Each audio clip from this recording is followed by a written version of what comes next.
iarahantsika riavana atratra izao fotoana iarahantsika manompo an'Andriamanitra izao tao anatin'ny herinandro maromaro zay tsika no tsy afaka niaona dia faly isika miara-mivavaka sy miombom-bavaka eto. Faharoa manaraka ny Pasika isika raha dia ankory natokany avitsika ho an'ny asan'ny Topasy. Riavana malala ao tompo ho aminareo any ny fahasoavana sy ny fiadanana avy amin'Andriamanitra Ray sy Jesosy Kristy Tompontsika. Andehantsika hisaotra sy hideran'ny Tompo ka ny bokin'ny Isaia mpaminany toko 220 soronjato andininy 1 sy 2 dia misy vavaka avy eo vao mipetraka isika. Miara hitsangana isika. Jehova, avy ny tananao nefa tsy renao, tsy maintsy fijerena ihany nefa ny fahasarika-nao. Fa tsy miambokolo. Jaona toko 20, andiny toko 20, andiny 20 ka hatramin'ny 5. Rehefa hita dia rahantsika mamaky amin'ny an'Andriamanitra. Dia nitodika Petera ka nahita mpianatra izay tian'i Jesosy manaraka dia ilay nianatra izay tian'i Jesosy manaraka azy dia ilay niankina tamin'ny tratrany tamin'ny sakafona ka nanao hoe Tompo, iza no madika anao? Ka rehefa nahita azy Petera dia hoy izy, Tompo, ahoana no amin'ity lehilahy ity? Hoy Jesosy taminy, raha tiako hitoetra izy mandra-piaviko ahoanao izany fa manara ay ianao. Ary niely tamin'ny rahalahy izany teny izany fa tsy ho faty izany mpianatra izany. Nefa Jesosy tsy nilaza taminy fa tsy ho faty izy, fa raha tiako hitoetra izy mandra-piaviko ahoanao izany. Izy no ilay mpianatra izay vavolombelona manambara izany sy nanoratra izany ary fantatsika fa maro ny fanambarana.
Ny filazantsara masina araka amin'izao toko 20 fandamina hoe araka malala ny fotoana dia izay tenin'Andriamanitra toriana ny vakina ny perikio. Ny vakina teo aloha zao fitaovavahana zao zany dia ny Korintiana. Ny vakina kosa amin'ity fitaovavahana mamarana ny alahady ity dia ny Jaona. Dia amin'izany ny vakinantsika ny toriteny. Jaona toko 20, andiny 20 ka hatramin'ny 20 moa zany. Dia vakitsika avako ny andiny anankiray anakinantsika ny toriteny dia andiny 20. Dia vakitsika rehetra miaraka amin'aran'i Jesosy andiny 20. Ho Jesosy taminy, raha tiako hitoetra izy mandra-piaviko ahoanao zany fa manarary ianao. Ho Jesosy taminy, raha tiako hitoetra izy mandra-piaviko ahoanao zany fa manarary ianao. afaka malala asenao raha mba efa trojo zany zay mety mpitranga eo fiainan'ny olombelona dia rehefa mahazo zavatra kely amin'ny tompo iny fahasoavana dia nandray mba kevoka kely ihany na dia ao anatin'ny samym-pianakavy finoana azy dia nandray mba kevoka kely ihany hoe zany azo sazy zao tsy amin'ny lafiny ratsy akory zany tsy mahay loatra fa misy fotoana tia hifaly no ilay fahasoavana no raisana rehefa avako malala dia tahaka zany Petera tsy dia hoe tetaka amin'ny lafiny ratsy loatra makevoka kely Petera ino nakevoka ny Petera na fifalim-po amin'ny fomba tsotro sama-olombelona Petera dia nandany tompony telo raha maka tsara ny filazantsara sinoptika itsika zany Matthieu Marc Luc dia mafy mihitsy ny fandragany Petera satria ankitso rano ilay Jesosy izay fantany tsara ilay Jesosy izay nanao soa azy dia milaviny io tsy fantany dia hoy lika hoe ndray maka rehefa fanonjo ny mason'i Jesosy Petera tamin'ilay ankonany iny dia amiko ny Petera mitomany satria tsara iny ilay famadia ilay tokony meny tompo nefa milaviny ny tompo satria nandany tompo itelo izy mijaona manao hoe afakely mihitsy tamin'ity indray mitoraka teo ijaona fa intelo Petera no nanontaniany Jesosy hoe mody ava ianao satria nanda ny tompo intelo izy dia nasainy ny tompo nanao fanekena intelo hoe mody ava ianao ary satria nanao fanekena intelo izy dia nomena ndraikitra intelo zany hoe nahazo famelan-keloka zany Petera nofafan'ny tompo nieriko Petera ary io fa niverina indray ny fitokisa amin'ny tompo any Petera dia faly Petera somary mba-kevoka kely dia nitsotsika tany amin'ny jaona izy ary ahoana ny amin'ny jaona io za tia naveranao heloka za tia nahazo fampona vaovao za tia samatra mihitsy fa tianao ary mba ahoana ny aminy jaona apôstôly io zany nitodika Petera ka nahita ilay mpianatra tiany Jesosy indrindra ilay mpianatra izay nanankina ny lohany teo amin'ny tratran'i Jesosy fantatsika fa amin'ny filazantsara sinoptika dia Jesosy nilaza pahabe maso ny hamadika azy zany hoe teo amin'ny 30 hoe ianona ny hamadika azy fa tamin'ny filazantsaraka ny jaona dia tsy nanonona anarana mihitsy Jesosy ary hoy jaona hoe lay mpianatra tiany Jesosy indrindra no niankina teo amin'ny tratran'i Jesosy dia bitsibitsika tamin'i Jesosy manao hoe izakay ny hamadika anao ary Petera no nanohina ny jaona ilay mpianatra tiany Jesosy manao hoe azahoady iza le izy fa raha tena marina hoy jaona filalan-jaona azy dia tsy nilazainy Jesosy ampahabe maso ilay namadika tsy fomba ny Jesosy ny miresaka ampahabe maso zavatra tahaka izany hoy jaona fa manokana ny tenin'izany tamin'ity mpianatra tiany indrindra ity dia jaona ary eo anefa ilay mpianatra tiany Jesosy indrindra nametrahan'ny Petera fanontaniana hoe ahoana ny amin'ny fiainan'io rangahy io Jesosy ahoana ny fanahy dia namariny Jesosy manao hoe ahoana inona zany fa ianao manaraha toy ny manao inona ny idiranao amin'izany inona koza fanontanianao zany fenao manaraha zay ny afanampon'ny Petera ny afako malala ina ny dika miteny io hafa hoe ataonao inona zany fa manaraha ianao voalohany dia zao ny afako malala ny zava-dehibe amin'izay olona namboraka ny fitiavana tamin'Andriamanitra ny zava-dehibe amin'izay olona omen'Andriamanitra ndraikitra dia ny fanarahana ny tompo tsy ny olona kory ahoana ny amin'ny olona io fa Jesosy masonao zany dia any aloha ny olona manaraka ny tompo dia any aloha Jesosy dia any aloha fa tsy any aloha zay mahatonga ny tompo teny hoe manaraha Jesosy any aloha arahina ny maso alehany be misy fomba misy fiteny zatovo zay sa fiteny tsy ny zatovo akoho zao miteny azy fa nao lehibe ko azy tonga hoe argot ilay hoe akolita. Ny akolita dia teny jatovo fa na izany ara nalaina avy amina teny grika izy io akoloteo, izay hoe ireo mpanaraka na manaraka na manjoy na mifanjoika, zay dika ny teny hoe akoloteo ka raha zao ny teny hoe akolita. Dia izay teny izay mihitsy tsy hoe manarahady, izany hoe ataonao inony zany fa avianao manjoy ny diako, avianao izay lalana andehanako ny andehananao, izay lalana izorako no izoranao, izay zavatra ataoko no arahana.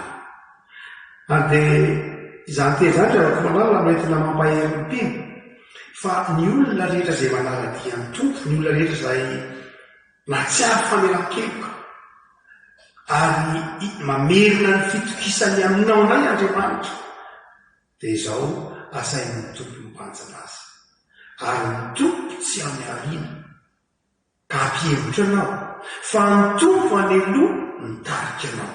Ny mpiandrondry teo amin'ny zanak'Israely tsy mitovy amin'ny mpiandrondry aty amintsika kety. Ny mpiandrondry tentsika dia aty arina izy manosika, mikapoka aty arina izy, aty arina zany manosika, fa ny mpiandrondry an'eloha tany Palestina, ary ondry kosa atoriana manaraka ny feo. Zay le hoe ianao manaraha. Ny olona rehetra afaka manara izay nandray an'i Jesoa mba tsy ho very ny fandehanana izy, dia tokony manara teto. Ny masony any aloha mijery an'i Jesoa, fa tsy any aoriana mierikerika mijery ny namany, fa any aloha mijery an'i Jesoa. Zay any tsy mahavery anao ety amin'izao tontolo izao. Fa raha olona mijery anao dia kivy ianao. Na ijaona rehetra tsy avelan'ny tompo jereny Petera koa, zara anao fa tsy ijaona. Na le mpianatra tiany Jesoa indrindra, izy manana tsy olombelona mihitsy nijerenao, aza any nijerenao, aza any ny olanao, aza ny fiainan'olona ny olanao, fa izao zara anao aty amin'ny mpiano masonao. Afaka malala raha toka mijery olona isika dia mipotraka, raha toka mijery olona isika, raha olona ataontsika mahatala dia mijery isika. Na dia izay olona iverinao akaiky ny fony ny tompo indrindra, tahaka Jaona apôstôly, io ilay teneniny Jaona hoe ilay olona tiany Jesoa indrindra, tsy navela ny tompo mahatala akory azy, fa izy ihany zaza ireny zara. Ingeny afaka malala amin'izao vanim-potoana sarotra izao, ho Jesoa no arahanao, ny tompo no arahanao, ary ny tompo ny hitanao ho arahanao. Fa ny fanavaka milala ny dikany an'ilay tsotra masina io, ilay tsotra fanajanao ny fiainany namanao, ny fiainany namanao manokana mihitsy azy. Petera dia curieux ny teny frantsay, anahoana Jesoa, anahoana ny fiainany olona io e, tianao izy mba inona ny mba tena mba fiainany, mba manahoana moa zany izy, mba tiako fantatra. Dia hoe tompo manao inona ny idiranao amin'izany, tsisy idiranao mihitsy zany. Dikan'iteny afaka manana dia izao, ny olona tsirairay dia manana fiainany manokana, ary izay fidiran'ny Petera tamin'ny fiainany Jaona izay no nazara-piaran'ny tompo hoe tsisy idiranao zany. Nenao atao tsara, manaraka ianao, ampy anao zay, fa zay idirana ny fiainany namanao. Aza metrahana fantarina koa hoe mba inona zao mba azony, mba inona zao mba valipitiny, mba inona ny fahasoavana azony, inona ny fampony, inona ny zavatra mety ataonao tsy anjaranao zany fa anjarako.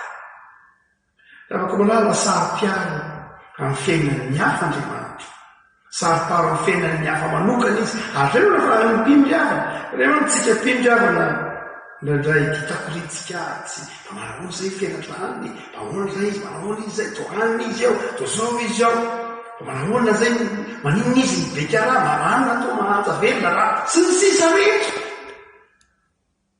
Ary dia hoe tompona hoe tsy anjaranao miantoka azy, fa anjarako. Ary dia karazan-drazany be le Petera teto ranao hoe inona ny idiranao ny fiainany namanao, inona ny idiranao izay hitondrako ny fiainany namanao, fa izao nenao atao tsara ny fanontona zabantsiny.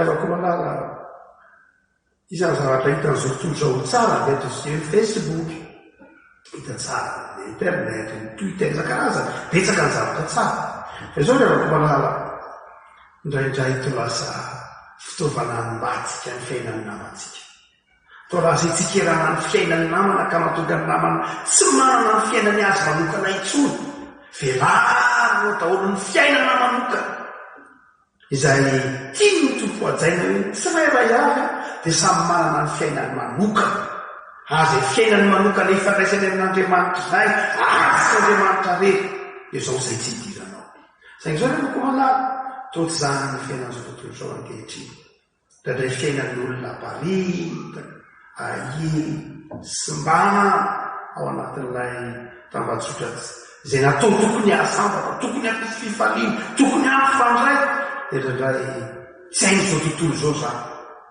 fa lalay tozary hitsabana hitsikerana mihitsy azy ny fiainan'ny hafa rehefa koa malala zao malahady fanebona privo zao dia manafiratsika tomponao hoe tianao namanao tahaka ny fifankatiavan'ny Jaona sy Petera aza tonoana fa ilay mpianatra tiany Jesosy indrindra sy Petera ny voalohany niezakazaka tany amin'ny fasana ary io nefa Petera raha zay na tsara ny tena andratan'ny apôstôly Jaonasy dia tena fahalinana tsy mampandroso mihitsy ny fahalinan'ny Petera fahalinana fotsiny tsy mampandroso fa fahalinana fotsiny izay hoe ava manao ozy mba tiako fantatra mba tiako hoe mba lina fotsiny hoe mba tiako fantatra fa za efa nahazoko za efa tafita efa tena nahazo ny valimbavaka fa mba tiako fantatra mba manahoana izy toy ny tompo tsy zany ny tsy zany ny fiainan'ny mpino miavaka malala ny fiainan'ny mpino dia izao izy fananaraka ny tompo ary tsy manana maribarana fa tsy ny tompo ihany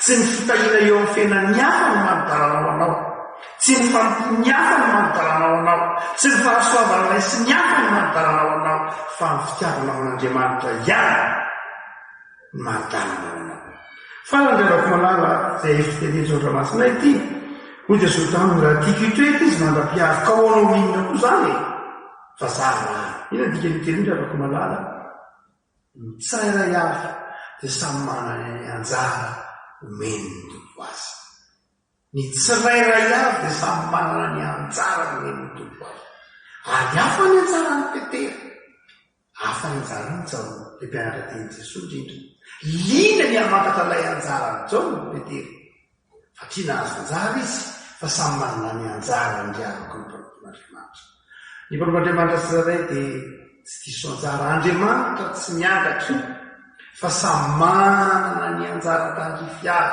anjara masoandro miavy ny rehetra rehetra zay midika ny teny engairako malala ho tapanao fa manana ny anjara tandrify anao ianao Andriamanitra tsy miangatra samy manana zay mety ho basaza tsika avy isika hafa ny anjarany tsirairay hafa ny anjaranao ny anjaranao sy anjarany namanao ny tandrify namanao mety tsy tandrify anao fa izao matoki fa tsy diso anjara zany ianao raha mijery ny fantrana tompony tany tsy rehavako malala dia ny olana mety izao tsy mety mionina sy mifaly amin'ny anjara omeny tompo azy tsirairay dia tonga ny fialonana dia tonga ny fikitrarana dia tonga ny fifampiadaniana satria tsy mahay mionina tsy mahay mianina tsy mahay mifaly amin'ny anjara efa omen'Andriamanitra dia izao efa ampiatanana le anjara dia mbola mandeha tsikilo ny anjara le andrano natao any ohatray kely ty azotrany tsy mety amiko ty nahoana mony azony io dia tonga ho azy ilay fisarahana dia tonga ho azy ny fisarahanao amin'ny namanao amin'ny fotoana izay tsiritanao ny anjara ny fahasoavana amin'ny fotoana izay tsiritanao izay fitariana tandrify azy dia tafasaraka ny namanao ianao zay mahatonga ny tompony teny hoe ataonao mino zany raha fantatrao zany dia tsy voajo amin'ntsony mitiavanao amin'ny Jaona raha tia teneniko aminao hoe i Jaona no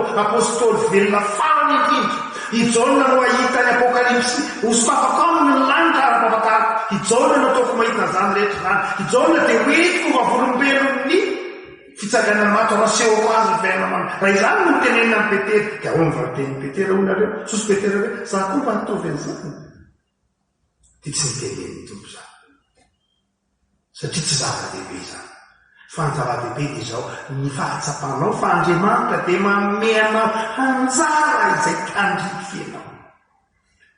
Madagasikara koraha dia mena Andriamanitra anjara betsaka. Mena Andriamanitra izay vaneto sahazaza Madagasikara, tany malalaka, ranomasina, zavaboary tsara, tany lemaka, betsaka. Izay izao ry avako malala. Betsaka ireo firenena tsy mpamionina ny anjara izay nomen'ny Tompo azy ka mifandrombaka amin'ny anjara dia mahatonga fantasy fahasalamana isan-karazany ary dia manjary ahitana zara vida ny eto ambonin'ny tany. Satria misy tsy mihina ny anjara mihitsy, mampiasa hery, akany ny anjara ny sasany, efa samy efa men'ny tompony anjara tandify azy avy inge, samy men'ny tompony anjara masoandrony avy any inge, fa rehefa tsy mahay fary ny anjara men'ny Tompo azy ny olona avy dia lasa mangalatra izy, mamono izy, manakitrano izy, manao afitsifitseny izy, manao kolokolo izy, satria tsy mahatoky ilay anjara omen'ny Tompo azy. Mena ilevako malala ho takatrao fa ny Tompo dia manao hoe raha pino ianao ilay zao atsiary hoe za Tompo omenao ny anjara masoandroko ary ampiany anjara masoandroko omenao.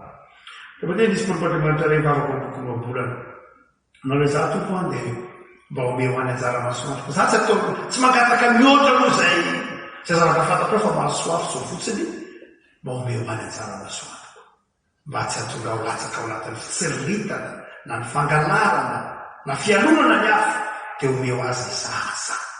Ny afako malala omen'ny Tompo anao an'izay zaza ny fononao, omen'ny Tompo anao an'izay anjara masoandronao. Tahaka nanomezany any Petera omeny ianao zany, hiverina aminao ny fahatokisany Tompo anao, omeny ianao zany fa izao hatsaoko ny fiainan'ny hafa, aza tsy ritina ny eniny hafa, fa izao hatsao izy, tiavo izy, satria omen'ny Tompo anao izay mahasambatra anao, fa matoky fa omen'ny Tompo anao koa ny mahasambatra, omen'ny Tompo azy koa ny mahasambatra ny hafa. Vavaka manditsika ravako malala ny atsika hivavaka eto an-tranon'Andriamanitra, manana anjara isika riavana satria tsy tokony hotonontsika fa vitsy mafaka miara-mivavaka tahaka izao. Ary aditin'ny fiangonana dia ny mivavaka ho an'izao tontolo izao. Anankiray ministera izay andrasan'ny Tompo ny fiangonana dia mivavaka ho an'izao tontolo izao. Tahaka ny fonany Abrahama, tahaka ny fonany Noa, tahaka ny vavahany Daniela, zany rehetra zany mahatonga antsika afa mivavaka riavaka ho an'izao tontolo izao. Mpanoto sy ho an'ny fiangonana Andriamanitra izay tena ny Kristy dia andaovarintsika hivavaka mangina. Ao anatin'izao fianjara-maneno izao dia mivavaha ianao, mifinao an'izao tontolo izao izay manao zara vida, mifinao an'izao tontolo izao izay miaina ao anatin'ny faharatsiana aza ka variana mikaroka ny anjaran'ny hafa mahatonga herisetra sy azo. Vavao an'izao tontolo izao fotoana mankin'Andriamanitra antsika amin'ny alalan'ity valana etin'izay fantsina antsika ity. Evako malala bavaka ao amin'ny firenena ianao any Madagasikara eto mibavaka sika mba tsy ho faneso n'izao tontolo izao, andeha hivavaka vavao an'ny fiainanao sy ny tokantranonao, reo havanao, namana tena tianao eto mibavaka izy ireny, mba ho tsy ho diso anjara, tsy ho tehirizo ny Tompo amin'izy ireny ny anjara tsara. Anatin'izao fianjara-maneno izao no hivavahantsika malaky sy tamiriavako bavaka mankeny isika.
Tompo misaotranao zahay reto izahay fiangonana. Misaotranao ny fotoana nomenao ka afaka miara-mivavaka ato an-tranonao zahay mahatsiaro fanaty amin'ny marina zay iray avy. Mampafantatra anay ny teninao tompo fa ianao no fiainana, lalana, fahamarinana. Ianao no tokony ho mpanjinonay, any aminao no masonay. Izao tontolo izao mampirika anay ary mitonana hijery ny hafa, hijery ny tsy fahatanterahany ny hafa, hampangatsiaka anay. Hijery ny fanaminana ny hafa, ampiaranay amin'ny finoana. Hijery ny fahalemeny hafa, tsy hampandrosonay. Hijery ny fahasoavana sy ny fitahina manokana ho an'ny hafa, ahalatsaka anay ao anatin'ny fialonana. Fa mampianatra anay kosa ianao tompo, fa raha ianao no ho alalanay, mpanjininay sy arahanay, dia nisan'andronay andraisanay ny anjara tandrifanay, izay mahasambatra anay. Dia tahin'ny tokantrano tsirairay tongeto, hisambatan'olona tongeto tompo, azo ataonao misy diso anjara, fitahina, fitafina, fifahina, sakafo fahasalamana, zay rehetra sazy, dia azo ataonao misy diso anjara fitahina. Fa Andriamanitra marina ianao, Andriamanitra tsara ianao, fa mampianara anay tompo, hanaja ny namanay, ho tia azy ireny, ho faly amin'izay omenao azy ireny, ary ho faly amin'izay rehetra nomaninao ho anay sy ho an'ny namanay. Vavaka izay tompo ho an'ny tanindrazanay, tsy ireo famindramponao ny malagasy rehetra. Ataovy mahay misaotranao, azavelanao amin'ny tsy, ataovy mahazaka ny fizany toetra lalovanao. Vavaka izay ho an'izao tontolo izao, vavaka izay ho an'ny fiangonanao vavanobelonao, dia irisy tompo hitoetra aminao izy ireny. Vavaka izay ho an'ny havanay marary amin'ny hopitaly, vavaka izay ho an'ny namanay izay manana ady am-panahy, vavaka izay ho an'ny namanay izay very asa, mandalo orana sy fitredrana, vavaka izay tompo ho an'ny zanaka rehetra, ny ento, ny parika, ny ampitan-dranomasina rehetra, trotronay ambavaka eo arovanao, ho marina ny masonao, ho amasinonao. Ananarana sao Kristy mpamonjy, mimbonana ilay vavaka nampianarana ianao hoe ho amasinona ny anaranao, ho tonga ny fanjakanao, atao any sitraponao, ety an-tany ny lanitra, meonay no ny anina sahazamanay, mamela ny lokay, tahaka namelanay izay melaka taminay, aza mitondranay amin'ny fakapana, manafahana ny ratsy, anao ny fanjakana sy ny hery, ary ny voninahitra mandrakizay. Amen. Marana ny fotoantsika dia afaka manara, araka ny fotoam-bavaka fanaontsika arak'izany falady, manao ny fanatitra isika tsarovy, fa manome amin'ny fifaliana no sitrak'Andriamanitra. Ka nahazo voninahitra ho anao, nitarinao ananaka avokoa ny faritry ny tany. Jehova, noho ny fahoriana izy dia nitady anao, noho ny ara-famaizanao izy dia nanao vavaka anakapo. Tahaka izay be voky efa madiva iteraka, ka miolanolana sy mitaraina noho ny fahamarina, dia tahaka izany izahay teo amasonao Jehova. Efa be voky izahay, efa nietsy azy izahay, efa tahaka ny tera-drivotra izahay, sy nahita vokonjena ho an'ny tany izahay, ka sy niteraka-pona amin'izao tontolo izao. Ho velona indray ny olonao izay efa maty, ny fatin'ny olona hitsangana, ka mifoaza sy miobidy ireo izay maro eo mivoaka. Fa ny andronao dia tahaka ny andron'ny fahazavana, ary ny tany miteraka ny maty. Amen.